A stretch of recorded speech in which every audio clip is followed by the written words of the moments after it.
Thank you, Dr. B. So much for that, no? Let's go to the 2026 Figure campaign. Nagtaglan? Okay, so sabi nga po nila, mula noon hanggang ngayon,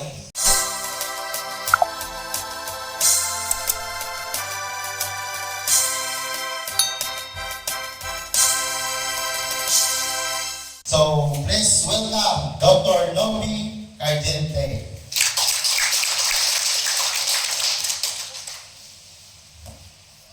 May gabi. So, isang pala akong Bisaya since I'm from Davao. May gabi po. So, magtatagalog na lang po ako kasi hindi ako nakakaintindi talaga ng lingwahe niyo. So, coming from Yunako rin naman po ako and then previous ko rin na area yung Visayas. So, yung nakaraan namin sa Iloilo ay tagyam-yam lunching kami. So, siguro may nakapunta rin mga 1 year or 2 years ago. So, iyon na nga po. Hindi ko na po papatagalin. Ito na nga, yung Pigrolac naman po sa ngayon. So, meron po kaming good news, no? Sa pinalakas natin na feeds. Kung makikita po natin sa harapan, maganda na po yung ating sako. Parang yung kulay niya is more on soft, neon, na parang girly, pero hindi po siya masakit sa mata. Nakaka-active po siya. So, yun po talaga yung target namin. Matibay po siya, laminated, competitive. So, yan po. So, bukod po dyan, marami po po tayong i-improve. So, kami naman po sa Yunako, continuous po yung trial namin. So, sa amin na part po, yung formulation namin, ini-improve po talaga namin. In competition po sa aming mga counterpart. So, isa na po yan sa madidiscuss natin ngayong gabi. Tayo po as mga business owners, kanina po kasi nag-seminar rin kami sa mga racers. So, iba naman po yung presentation natin compare sa mga business owners, mga manager ngayon, mga tindera na nagiging primary rin na educator ng ating mga farmer. Kasi yung scenario po sa tindahan, pumupunta po sila, tayo po yung una na naas ng question. Sakto po ba? So, halos na mga farmers, especially pag bago pa lang sila, sa atin po sila nakasandal. Nag-aas po sila kung ano ba yung magandang feeds, since alam naman po talaga natin ang halos lahat ng brand. So, isa rin po na magandang panlaban kung alam natin yung produkto. So, nagla-launching po kami ngayon para mas ma-educate po tayo. Alam po mostly sa atin, alam na yung Pigrolac. Sakto po ba? Yun, oo. Since 60 years na nga yung Pigrolac, ako rin, parang hindi pa ako pinanganak, ano na yung Yunako. So, sobrang tagal na niya. Sa Mindanao, nakalakihan ko na talaga yung Latigo, na advertisement, nasa TV talaga siya, yung Vetracin, and even yung mga Jectran. And of course, yung Pigrolac. So, sa ngayon, since ano yung malakas sa inyo, sa line po ng feeds, ito po bang pang fattener, pang breeder natin, or pang biig? Mga pro, or Lewin, or mga premium at vital natin na feeds? Lahat ba? Or ano, yung basta muna po? Vital. So, mga fattener finisher po. Yun nga po, no? So, sa una pa talaga, itong vital, lalo na pag gusto ng client, ng mura, or ng customer, nangunguna siya, kasunod ng premium, tsaka yung mama pro namin for breeder. Etong early win, medyo mahirap siya. Nahihirapan ba kayo? Or okay ang early win dito sa San Jose? Medyo? Kasi nga may kamahalan siya. Totoo naman talaga. Pero yung factor kasi na sinasabi namin sa farmer, mahal siya kasi yung foundation ng pagbababuyan is nakasalalay sa mga biig. Kung hindi maganda ang biig, hindi maganda yung foundation, hindi siya tutubo ng maganda. So, yun yung mga explanation namin, kaya mahal yung early win. Kasi nga, mas maraming vitamina, mas sensitive ang biig, madali sila mag-scouring. So, meron tayong mga probiotics na nilagay sa early win. Even yung mga immunomilk, andyan po siya. So, ito nga po yung bago nating tagline, no, na dapat, biig pa lang, solid na yung foundation ng ating mga farmer. And ito, konting kaalaman lang, in case mapagtanungan tayo, yung feeds kasi, una talaga siya na factor na tumutulong sa ating mga farmer. Pero disclaimer namin siya, marami pa silang dapat malaman. Genetics, isa na yan. So, common dito sa Pilipinas, itong mga puti. Sakto po ba? Nakikita natin to landrace or large white, maganda siyang inahin. Nagko-combine tayo ng pula or duro pag gusto naman natin kalidad ng karne. Maganda po ang carcass nito, less fat. May mga ganun po na factor na at least man lang meron tayong konting background para naman ma-advise natin sa ating customer. Pag medyo alam natin kasi ang mga bagay na to, napapabenta rin tayo ng mga fees. So, isa rin yun na magandang factor na malaman natin. So, for example, itong mga puti, pag ito yung naging inahin ng ating mga client, marami ang create na naipoproduce. Marami rin po siyang gatas na naibigay. Kaibahan kasi sa duro or itong pula, pag naging inahin ito, masyado to itong strong ng personality. So kung may makita or marinig tayo ng mga instances, pag nanganak ito, nanganganak ito ng biig. Yun yung mga problema niya. Ang advantage niya compare sa puti, mas mataas ang resistensya na ito naman, medyo hindi strong ang kanyang legs. At saka mas sakitin ito compare sa duro. Kaya yung ibang farmer, nagko-crossbreed sila, in combination, makukuha mo ang magandang traits ng nasa puti at magandang traits ng nasa duro. So yun po yung ginagawa nila. And then, eto na nga po. Ang ating feeds ay from starter, grower, and finisher. Nakadepende siya sa kung ano gusto ng ating farmer. Kung gusto niya pang breeder, itong mga landrace or large white. Kung gusto niya naman ng pang fattener, ino-combine po itong durog tsaka landrace or large white. Ito po yung pang fattener natin. Kaibahan niya, ito binibenta biig, ito naman binibenta ang laman. So yun po yung mga parte ng negosyo nila na dapat at least may background po tayo. So when it comes naman po sa ating tigrola, paano po siya maa-apply, ito po yung previous na sako natin. Gusto po ba natin to? Compare nito, no? So siguro, sa factor, nagagamit talaga siya sa farm. Kasi nga, ito yung nilalagyan ng mga butil ng bigas, mga gulay. Ito kasi hindi siya ma-apply in reality. Pero yung target kasi natin ng customer, protektahan yung feeds. Ito kasi, mas protected ang mga ingredients, hindi siya nababasa, hindi siya nasisira.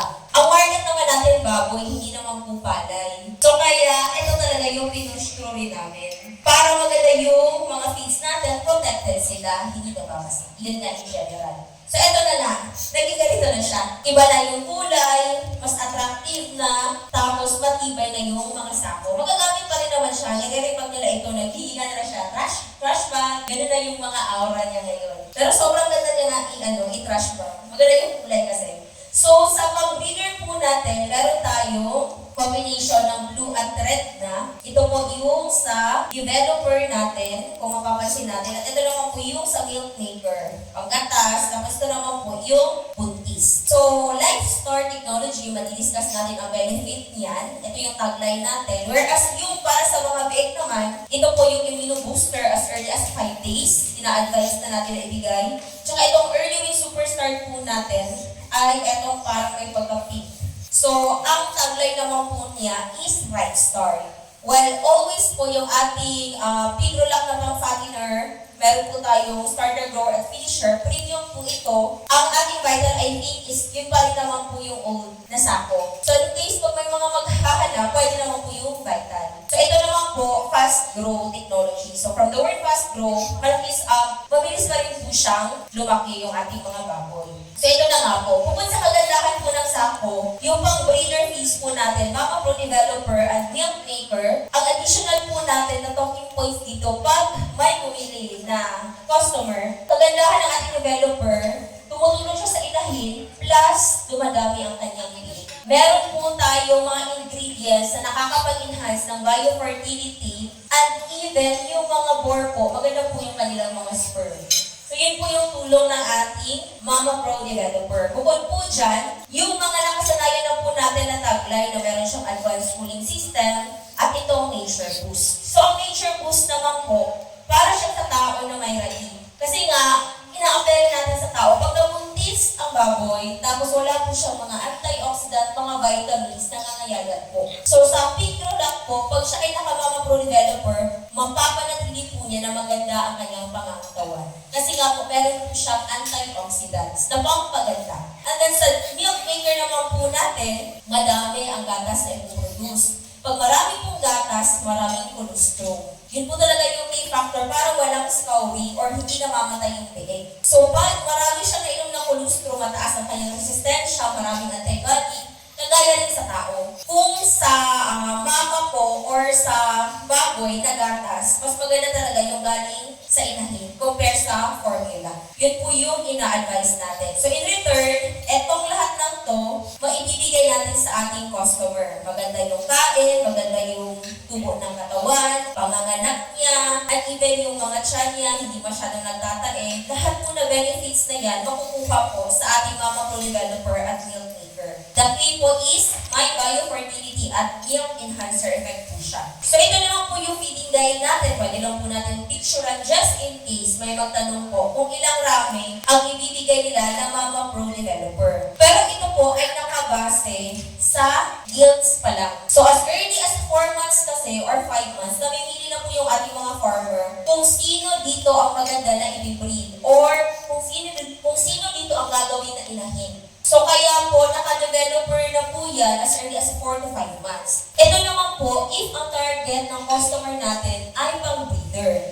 Pero pag nasa 4 months po ito na pang-fattener, ito po yung ina-offer natin. Ito mga yellow. Yung ating premium or vital. Ito po is for breeder lang. So as early as 4 to 5 months, Mama Pro Developer na po siya. Ang kaibahan po niya, ano po bang kaibahan dito sa ating pang-breeder? Since ito pwede naman dito sa 4 months or sa adult po na baboy hanggang finisher. Pag magtanungan po tayo ng ating customer, ma'am, pwede po ba na hindi na lang ako mag-developer, itong grower na lang yung bibigay ko? Kasi mas mura ba ang vital na grower compare sa ating Mama Pro Developer? Mas mura, no? Paano po natin sila i-educate or sasabihin or hihikatayin na dapat Mama Pro? For example po, may naka-encounter na po ng ganyan. Like, naghahanap ng mura, ito na lang, since pareho naman sila, pwede sa 4 months. Meron po ba? Or so far, wala pa. Ito lang po yung kaibahan niya. Kasi po, ang point po ng feeds na ito, para po siya sa reproductive organ ng ating mga baboy.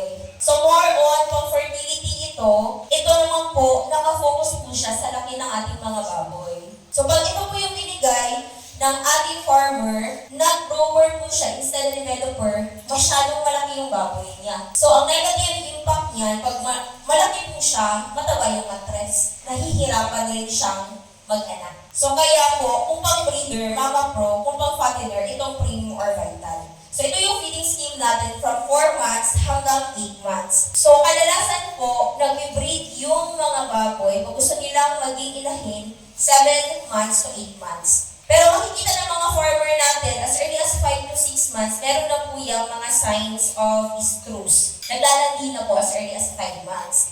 Pero yung dahilan lang kung bakit hindi pa natin binibreed, masyado pang bata. Pag bata pa siya, hindi pa siya marunong, wala pa siyang mothering ability, ang iba naman, nahihirapan mag-anak. Kaya yung target natin, at least pangalawang beses na siya naglante before siya pabulugan. So kaya nasa 7 months to 8 months. So ito naman po kung ano yung dami per day. For example, yung customer, nasa 4 months, gusto niyang maging inahin. Ang rami ng Mama Pro Developer is nasa 2.3 kilos per day po yung advice natin. So on and so forth po dito sa 8 months. Ito na nga po yung mga konting consideration pang-breeding. Dapat pangalawang beses naglandi. Yung timbang may factor rin po at least 130 to 140 kilogram. And even yung body condition score po nasa 2.5. Itong 2.5 hindi po siya payat, hindi rin po siya mataba. Kaya po yung mga pang-feeds natin sa pang-breeder, kung mapapansin natin, ano po siya, kontrolado po siya. Ito, nakakontrol diet po siya, hindi po siya anti-ito. Kasi nga hindi natin ina-advise na mataba po sila.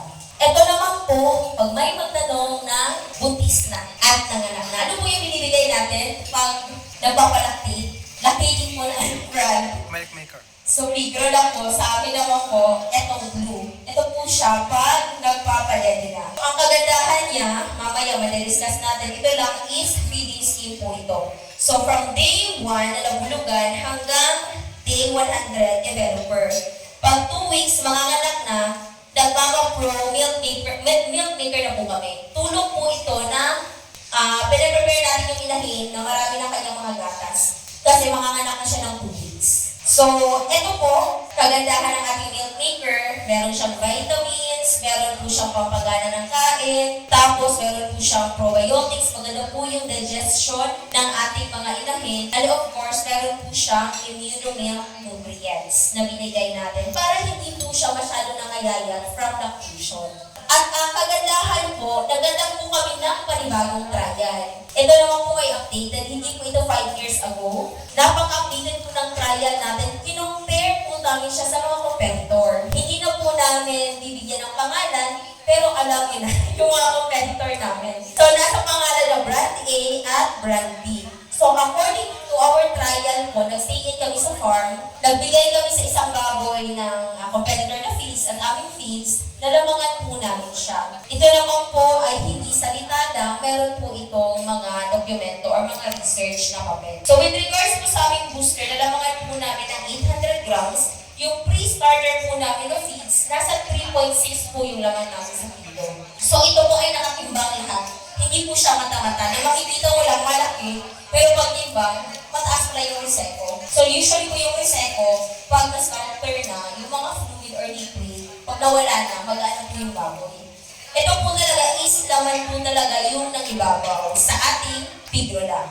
So ito naman po, for our fattener, meron tayong starter, grower, and finisher, laminated. Yung ating premium po. Pero yung vital, ano naman po siya, yun pa rin from reviews. So meron tayong choice yung ating client. So again, same pa rin po ito ng mga goals namin as previews, pre-growers, less fat. Maganda pa rin siya kumain. And then po, meron po siyang lifeguard. So another factor yun nga, yung hindi masyado mabaho yung kanyang poop. Meron po siyang advanced cooling system. Kumakain po yung ating baboy, pero hindi po mainit yung kanyang pangangatawan. So kagaya po sa tao, pag ulan, mas dalado po tayong kumain. Yun rin po yung nagiging effect ng baboy. Hinahydrate niyo po yung mga cells. Pag kumakain po ng pigrolac, maginaw po yung kanilang katawan. Nape-prevent po yung heat stress, tapos ganado po silang kumain. So yun po yung ating pigrolac naman for premium tsaka vital. So in case may magtanong, na-picture na lang po ako. Pag wala pa po tayo, ito po yung feeding guide namin from sampling hanggang finisher. Kung ilang ramen po, ito po sa gilid, tsaka yung ilan. Per day po yan. So ito, konting comparison lang. Nagkaroon rin kami ng cost comparison. Kung meron tayong comparison sa timbang, even sa cost, kinumpute rin po namin. Meron kaming competitor or kalaban na mura siya. Hindi talaga yung factor eh. Maraming mura sa tindahan natin. Kinumpare lang siya sa mahalan namin. Malayo ang agwat. Nasa 2,000, eto 1,600 lang. Pero, nung ma-achieve namin, for example, like nag-achieve kami ng 80 or 90 kilos dito, ito, sa pigrolac, umabot lang siya ng 89 days. Sa competitor, 119 days.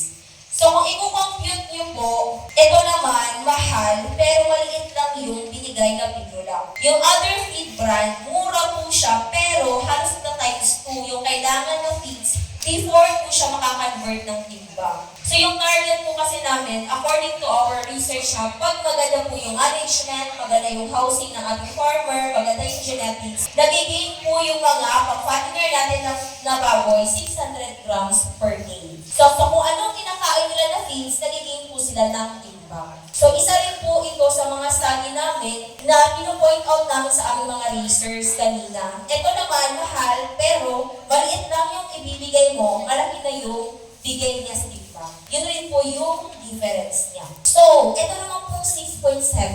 Nalamangan rin po namin. Ito po yung mga kulay yellow, pang grower finisher natin na mga feed. From our competitor, nalamangan po namin siya ng 6.7 kilos. Pang finisher po ito, pang market. So, according to our calculation, kumikita pa talaga ang farmer even sa ating pang finisher ng mga feeds. At even po sa laman, mapapansin natin, less fat yung nakapigrolac compare sa hindi. Ito po yung pigrolac, manipis lang po yung kanyang taba. Ito lang po yung competitor, makapal po siya. So yun po, hindi ko na papatagalin, ito na po yung bagong tagline namin. Ang simulan sa mga pro at early wins sa pigrolac, tatapusin. So yun po yung tinatarget namin. At makakonvert no, sa mga hindi pa nakatry, kung kaya, i-complete lines na po namin sila ng pigrolac. Since lahat po ng aming mga stages, mapamama pro, early week, tigrulak, ay lumamang po siya from our competitor. So our product launching po, ay hindi po siya nakafocus lang sa bagong sako. Even yung formula po natin, maaasahan po natin na lamang po siya compare sa ating mga competitor brand. So i-support po tayo ng mga partnership natin from abroad. At ito po yung tagline niya. Nice start po sa ating early week. Maganda ang foundation ng ating mga bit. Hindi po sila sakitin. Fast grow. Maganda yung tubo ng ating mga finisher na baboy. At yung right start naman, ay ito pala yung right start ng sa PA. Maganda na tubo ng mga PA. Ang right start, maganda ang reproductive organ ng ating mga pang-breeder. Marami po siyang napoproduce na PA at gatas. So yun lang po with regards sa pigro lang. May mga question ba tayo? Wala naman po so far. So kung may mga problema, baka pwede po natin kung mag-usapan later. Ano po yung mga concern natin? Since ang ginagawa nga po, hindi lang po siya nakafocus sa baboy. Meron po kami sari manok. So ang sari manok po natin, kompleto rin po yung linya niya. Meron tayong pang-layer and even yung ducks. Upcoming po yung para sa seho. Yung mga maliliit na bibi, meron na po tayong kinakandak na trial. Hindi na po ino-offer ang pang-broiler para sa maliliit na mga ducks. Meron po tayong upcoming na duck queen. Hoping na ma-launch naman siya, mga sa susunod siguro. So eto po, difference versus yung fall or yung thunderbird. Medyo mahirap siya paminsan-minsan kasi nga yung mga pang-broiler natin nagiging formula feeds. Kasi feel nila mas maganda yung dead feeds. Pero reality check po, ang pang-broiler po natin na sari manok, nakafocus po siya for growing and heavy birds. Ang thunderbird po natin for slow growing and lighter birds. Since palabong naman po ito, hindi po ito pinapabigat. Ito po dapat ay, ano lang po siya, strong lang po dapat yung mga bones niya, pero when it comes po sa meat, hindi po ito masyadong pinapataba. Kaya yung ina-advise natin, pag broiler po, sari manok, pag pagsabog, thunderbird po siya. So in case may mag-asa po sa atin ng feeding guide, ito po yung sa sari manok natin, the chicken boosters, broiler starter po, and then yung broiler finisher po natin, naka-pellets po siya. Ito po, crumble. So crumble po pala yung chick booster natin at broiler starter, maliit pa po yung kanilang mga panuka. And then pag malaki na po sila, broiler finisher na po, and even yung layer po natin, pelleted na po siya. Ang kaibahan nila, ito, maliit lang pag matuka nila, pero mas maganda po kasi yung crumble compared sa mash. So yung mga mash naman po na competitor namin, pwede naman po siya case to case, pero yung disadvantage kasi ng mash, hindi po siya luto. Ang crumble po natin, nakaluto po ito, so less po ng bacterial infection. Isang tuka rin ng crumble, mas marami siyang makakain compared sa mash. Yung mash na ano rin ng hangin kasi nadadala siya. So, maliit lang po yung nutrients na nakukuha nila. Then, pelleted dapat malaki na kasi nga malaki na yung panuka. So, ito naman po yung mga, baka mahirapan din tayo kasi iba naman yung scenario kasi sa full reach na sa baboy. Kung sa baboy, meron tayong mga starter, lower, finisher. Sa kanila naman po is day on, especially pag broiler. Ito naman po yung scheme natin, no? Day 7, day 14, 21, 28, 25. At baka may magtanong lang, ito po yung mga target natin na weight. Pang-poultry naman po yung playa. And then last po, yum-yum. May yum-yum po ba tayo? Kaya po po yung benta? Ito naman, iba rin yung pag-educate natin sa ating mga pet owner at for mom and for dad. Since ito naman is hindi pang negosyo, pamilya kasi ang aso sa ngayon. Kung magaling tayo magbenta, kahit anong presyo pa yan, kukunin yan ng mga dog lover. So ang kagandahan ng ating yum-yum po, dito po siya ginawa sa Luzon. So yung quality niya, na-assure po natin. Kasi nga, meron tayong mga QI, at yung formulator niya, si Dr. Gary Goldie, formulator po siya ng mga dog food sa labas. Yun na nga from our previous launching. Basta ito lang po pula, ito lang po yung mga basic na dapat natin malaman, pang-puppy po siya. Nag-range po siya sa 2 to 10 months, tapos yung adult naman, ito po yung blue. Kung ang tawag po sa baboy is pellet size, ang sayang-yang naman po natin is naka-kibble size po siya. Yun po yung mga term. Pero mga sizes lang po yan, kasi ito may mga heart, iba-iba naman po yung shape, yung appealing sa dogs. Yung feeding guide, iba rin. So, according po siya sa timbang ng aso. Nakakategorize po siya small, medium, large, breed. Ito po yung mga kilo at per cup po siya, hindi po siya per kilo. Pag meron pong gusto mag-yum-yum, tapos yung previous dog food niya ay hindi yum-yum, magsasuggest po tayo ng gradual shifting. Kasi po, kalimitan, pag galing yan sa ibang dog food, nag-transfer ng yum-yum, may mga problem ng diarrhea. So, paminsan-minsan, nababalikan tayo ng owner na batatain na kumain ng yum-yum. Ang kadahilanan po niya, nalibago po yung siya ng aso. So, ina-advise natin, kagaya rin na ang baboy. Any client or customer na galing sa ibang brand, hindi po nakapigro lang, hindi po nakasaring man or nakayam-yam, mag-gradual shifting po tayo. So ito po talaga yung general rules sa lahat. 25% ng bago na dog food or feed, 75% na nakasanayan, hanggang sa mapaunti-unti natin siyang ma-shift into food. Hindi po siya abrupt na change. So yan po yung ating another pang-educate sa client natin. So again, ito po ay may omega-3. Pag nakayam-yam, matalino po yung ating aso. Omega-6, maganda po yung resistensya, maganda po yung kanyang mga balat. And then po, meron po siyang postbiotics, hindi po siya madaling magtae, maganda po yung digestion. Ang yuca extract naman po, kung ang pinulak natin, hindi po mabaho or may baho, pero malilas po yung control ng baho ng tae, itong poop ng aso, since mga indoor na nga yung aso, less rin po yung baho. Sa tulong po ng yuca extract ng plant. Ito pala, meron po pala kami Univet. Meron po tayong mga Univet na produkto. So yung kagandahan lang po sa amin sa Yunaco, meron po kaming fees and of course, connected po lahat, meron kaming mga gamot. So from the 60 years, I think yung matagal na talaga dito, Latigo, of course, Apralite, Metracin, ang medyo hindi siguro familiar sa atin itong paracetamol at dexamethasone. So, yung dexamethasone po, parang po siyang steroids kasi or anti-inflammatory sa mga namamaga na, for example, mastitis na baboy, pwede po natin siya bibigay. Or magpatanong po tayo sa ating technician para po sa mga dose nito. Kasi meron naman po tayong on-call ng mga technician sa Yunaco na pwede natin mapagtanungan. Paracetamol, pain reliever po siya. Pero never po siya ibibigay sa aso at pusa. Baka po mapag-interchange natin. Toxic po ito sa aso at pusa, okay po siya sa baboy. Then, our disinfectant, mga powder po na antibiotic, at even po yung ating dewormer, and so on and so forth po sa rami ng ating mga produkto. May mga question po ba tayo dito? Okay naman po so far. Pero inaantok na. So, Miss Tra, nakakabenta naman po. Okay naman po. So, pag nasa seminar kami ng Miss Tra, ina-extend na po namin yung uses niya. Hindi na lang po siya drying agent. Nagiging drying agent rin siya ng sahig ng baboy. Pwede siya sa kapon, binubulbud siya. Pwede rin po siya sa mga sugat as disinfectant. Pero disclaimer, hindi po siya antibiotic. Pwede lang po siyang panglinis. Parang meron siyang antibacterial property kaunti. At even po sa mga pusod ng baka, instead na iodine, pwede na po ito. Sa aso, pwede naman po, kung mga indoor na aso, yung mga pinagtaihan nila, buburan po natin. Since may antibacterial property na siya. Kasi may mga zoonotic na problem yung aso na pwede makahawa sa atin. So ito po, ang trial namin sa biik lang, pero again, pwede po siya sa poultry, mga sugat-sugat dito, mga bamboo food, pwede po siya sa baka, pwede siya sa aso at pusa. So yun po yung kagandahan ng ating Mistral.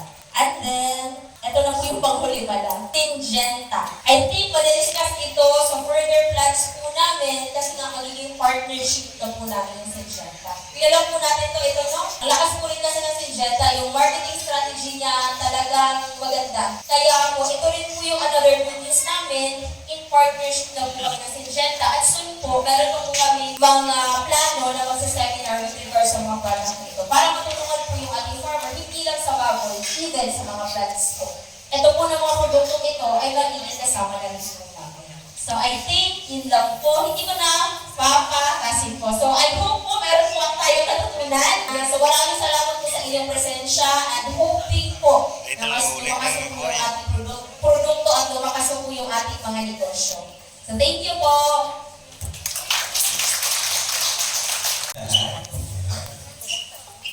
Thank you, Dr. B. So much for that, no? Let's go to the 2026 Figure campaign. Nagdagan? Okay, so sabi nga po nila, mula noon hanggang ngayon, Figure ang number 1. Tama po ba? Tama! Again, mula noon hanggang ngayon, Figure po ba ang number 1? Yes! Yan, okay, lahat magpaparapol na ulit tayo, no? Lahat ulit. No? ako sa Pigolak, no? We have conducted a survey national, no? Sa lahat po, majority ng mga racers, including the Ponte Supplies. At lumabas po sa survey na Pigolak is the number 1 in terms of the feed consumption or yung feed brands in the Philippines. Again, palakpakan po natin yung Pigolak.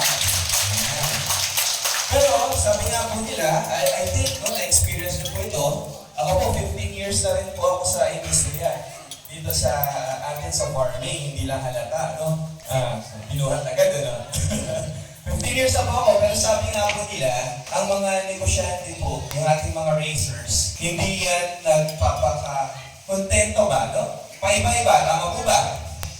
Yes, paiba-iba po ang ating mga racers. Every year, lagi po silang humahanap ng best. Lagi silang humahanap ng magaling. Tama po ba? Kaya, yan, tama.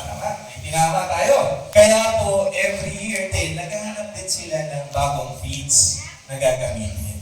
Kaya po kami sa Pigolak, para po hindi na kayo maghanap ng feeds na gagamitin nyo, ginawa namin, in-improve po namin yung formulation, tulad ng sinabi ni Doc Noe kanina, para po ang pipiliin nyo, wala pa rin. Tama po? Tama. Tama.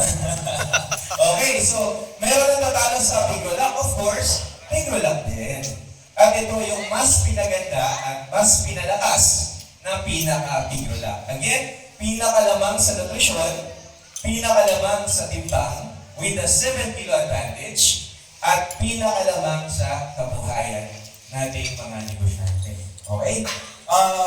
Before I play ni Sir Yechanjan yung ating video, gusto ko lang po sabihin na I have an experience po na makausap ang isang racer. Kung natatandaan niyo po yung pinakita ni Doc Noe na difference between pinakain ng Pigolak at pinakain po ng ibang brands. Totoo po yun, no? Galing po ako sa pakikipag-usap few days ago sa isang farm. Isang malaking farm, no? Na sinabi niya doon sa kanyang baboy, pinakain lang niya ng 3.5 sacks ng Pigolak bago umabot ng 90 plus kilos yung kanyang alaga. Versus, doon sa ginagamit ng kapatid niya na isang feed brand na umabot ng almost 5 sacks ng feeds. So yun po yung difference pag pinakain natin ng Pigolak versus pinakain po natin ng ibang brands. So ano pong ibig sabihin nito? Alam po natin na mababa ang presyo ng live. Tama po ba? Okay, mababa. Kung naghahanap po tayo na para makasave tayo dahil mababa ang feeds or mababa ang presyo ng live weight, dapat ba mababang feeds o murang feeds ang ating gamitin? Dapat hindi. Dapat po yung efficient. Kung hindi po yung mababakain feeds, malaki po yung ibang na may bibigyan. Ayun po ang smarter way ng pag-aalaga, pag-farm. Okay? Again, pag may pumunta po sa ating mga tindahan at naghanap ng murang feeds, pwede po natin i-offer si Pigolak kasi mas makakatipid siya in the long run. Plus, mga benefits na maganda yung karne, magandang kalidad ng amoy sa paligid, yung C-factor, at marami pang iba. Okay? So, gusto ko lang po ipakita yung pinakabagong commercial or EBP ng ating pinaka-Pigolak para po sa mga hindi pa nakanood kanina. So again, panoorin po natin. Sa panahon ngayon, ano ba ang pinakakailangan ng mga racers? Kinahanglan na ang natin ng anak niya. Honey, healthy ang mga hindi. Gusto ko lumakas ng malaman hanggang maibenta. Ito ang pinakatulong namin sa inyo.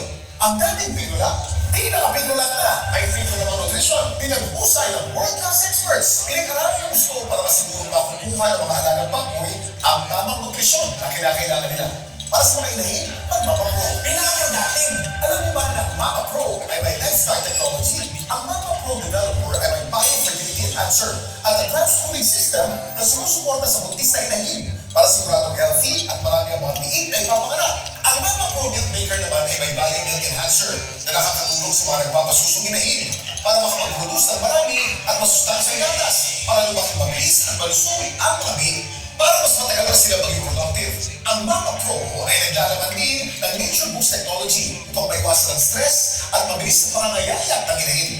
Sa mga biig, ang Early Wean. Nakamagandang simula. Ang Early Wean ay may Red Star Technology. Nilagyan ng immunoglobulin nutrients ang Ernie Win Immune Booster at kinasarap naman ng Ate Boost Formula, ang Ernie Win Superstar para mas madaling matutong kumain ang mga bee. Para sa mas malakas na immune system, ang Ernie Win ay naglalaman din ng True Bio Plus at Lifeline para iwas magtatae at hindi sila sakitin. Kaya ang suga, masisigla at mamibigat ng mga bee. Suga at tapusin, well, Pigola, hindi ba ba? Ay sa fast food technology ng Pigola. Ganado silang kumain at malakas ang kanilang resistensya. Kaya naman mabilis lumaki at matimba ang mga betahing baboy. Hindi lang yan. Dahil sa Pigo Builders, napakaganda yung kalidad ng laman at hindi tabahin. Kaya pinakapanalo ang mga bayan. Talagang mas lamang sa malaman sa bagong Pigola. Dahil ito'y napatunayan mas matimbang ng 7 kilograms versus other brands. Ang Mama Pro Early Win at Pigola, meron din Safe Feed Plus para protektahan ang feeds laban sa mga mikrobyong maaaring mag-contaminate dito. Ang Clean Air Factor na tulong para mabawasan ang mabahong amoy sa pamilya. Kaya mula inahin hanggang bentahin, Pigola ba ang mga alagang baboy? Pati kabuhayan mo. Sa Pigola. Okay, ito po yung longer version ng ating TV commercial. Meron po tayong shorter version, ito yung 30-seconder. Ayan po yung pinapalabas po natin or ipapalabas natin sa mga local TV stations po dito sa Visayas. Again, we are very fortunate here sa Visayas kasi tayo po ang first wave ng launching pinaka-Pigola. No? Ingit na ingit po yung Luzon and Mindanao kasi bakit daw ang Visayas na wala pang mag-launch? Samantalang mas magkakalayo ang lugar ng Visayas. So, we're very fortunate here na nauna po tayo sa launching. Okay. And then, yung ating pong video na pinakita kanina, kompleto na po yung lahat ng detalye na kailangan ng isang racer para sa malaman kung gaano kaganda po yung ating produkto. At the same time, we are supported by our radio commercial. This is featuring Kuya Kim and it's titled Pinaka-Mamahal. Kuyakin po, para sa pinakamamahal naming mga racers na matuloy panaman sa hirap o ginawaman, ito ang pinakatulong namin sa inyo. Ang ating Pigola, pinaka-Pigola na. May Pigola ng nutrition, pinag-usay ang world-class experts. From Mama Pro, pinaka-productive kinahin, to early lead, pinaka-maganda sila para sa pag-iig. To Pigola, pinaka-malimbang for superior formulations. Mula kinahin, hanggang bentahin, Pigola ang nasa pinaka-Pigola for superior formulations. Mula sa Pigola ang feeds. Okay, Mapa TV, Mapa Radio, meron pong suporta ang yun na ako. Meron na Pigola. So, hindi po mahirap ibenta ang Pigola kasi kompleto po tayo ng mga support. At the same time, kanina hindi na natin to i-play kasi paulit-ulit na natin play kanina. But again, what do you notice about ang ating pinakabagong jingle? Then aside from that, we also have yung ating mga billboards, no? Tama, Sir Janjan, may mga billboards tayo dito sa area and buong Visayas featuring ang ating pinaka-Pigola versus previous formulation, highlighting ang ating mga bagong sako. Next. Ayan. Meron din tayo mga posters. Yan, parating na po para may display po natin sa ating mga tindahan. And yung mga flyers din at the same time. So flyers includes all the parang magagandang features ng Pigola at yung mga information para mo mas maintindihan ang ating mga racers. Okay, so diretso na po tayo sa brand programs. We have support from Above the Line, TV, radio, billboard, flyers, seminars, nandyan na ating mga kasamahan sa Pigola na umiikot. Ano ba kailangan natin? We have also yung brand programs. So brand programs, ito po yung isa sa pinaka-aabangan namin or abangan natin for Pigola, ang pinaka-Pigola Rewards Program kung saan ang racers po ay pwedeng makakuha ng mga farm equipments, gadgets, and appliances based po doon sa kanilang mapipili at based po doon sa kanilang mga gagamitin na mga feeds. Ibig sabihin po nito, nakakontrata po sila. Kapag gumamit po sila ng certain number of packs or certain number of feeds, may convert po natin siya into reward items like farm equipments, pwedeng TV, pwedeng ref, yan. Meron po tayong flyers na ibibigay sa inyo para po just in case or doon sa ating mga kasama sa Pigola kasi sila po yung mag-e-enroll nito dun sa mga racers. So ano po yung balik nito sa atin? Of course, mas may kita po tayo kasi sa inyo po bibili ng feeds, no? Okay, so sino ang pwedeng sumali? Pwede pong backyard, pwedeng semi-commercial. Mga bagong users po sana ng Pigrola or yung mga gumagamit ng Pigrola pero hindi pa lahat, no? It's a way of converting them to use our brand. So mga ka-farmers, ako po si Dodong Villaran. Ako po ay humihingi po ng paumanhin. Pasensya at inyong pag-unawa po dahil nga po hindi ko po napatapos ang video, ang last part sa video na yon kasi nga po na low battery po ang aking camera. Ano po? So ngayon ay ako po ay nagpapasalamat sa inyong lahat mga ka-farmers sa pagpanood nyo sa video na ito. Maraming salamat po sa inyong suporta. No, mabuhay po ang mga farmers sa lipunan. Happy farming po sa ating lahat. Ang mga hindi pa ho dyan nag-subscribe, mag-subscribe ka na po and click the bell ring para po updated ka palagi sa mga bago kong ina-upload na mayroon pong munting kaalaman o idea na makakatulong po sa ating mga baboy, mga kahagresers ko dyan. Once again, thank you so much for watching this video. Bye-bye po and see you next time!